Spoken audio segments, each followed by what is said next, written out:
Welcome to Biz Wire. I'm Joseph Nordstrom in Beijing. China's state-owned enterprises, or SOEs, saw profits of over $390 billion last year. Profits for non-financial SOEs increased 5.9% for all of 2013 after a decline of 5.8% in 2012. Despite the positive turnaround, the number was revised downward from an 11-month estimate through November of 8.2% and a 10-month estimate through October of 10.1%. The declining fortunes of SOEs coincide with efforts by officials to reform the state-owned sector by introducing more market competition and reducing preferential treatment. The Ministry of Finance said that revenue of SOEs climbed by 10.1% to nearly $7.7 trillion. The ministry did not give any explanation for the lower profit growth rate, but said SOEs in sectors including transport, electronics, auto production, and real estate posted relatively fast profit growth, while those in non-ferrous metals, coal mining, and chemicals reported declines.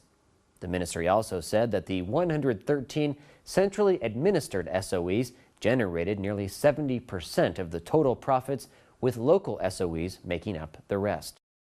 Researcher for the State Council Ding Yifan says China's SOEs have long been criticized for their low efficiency and receiving too many favors from the government. In a similar vein, business professor from Shanghai Jiao Tong University, Qian Qian, says the target of the SOE reform is to build a modern corporate system, and diverse ownership is, in essence, a modern corporate system. Jiang Yi, who recently became the new director of the state-owned assets regulator, said that SOE reform will pick up the pace. Regarding specific reform directions, Zhang said the country would develop a mixed ownership economy with private business able to compete with SOEs on a more level playing field. Caixin Media reports that this year the regulator plans to merge 10 out of 78 central enterprises in competitive sectors, including steel, coal, food, and automobiles. Caixin says the major targets for reorganization are SOEs in sectors with overcapacity, such as steel, aluminum, and coal.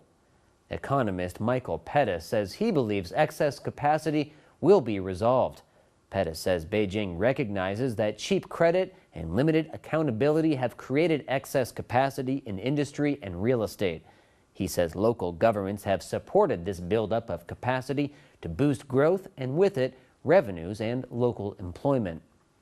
Pettis says because the cost of capital was nearly zero and possibly even negative, local officials benefited by piling on capacity.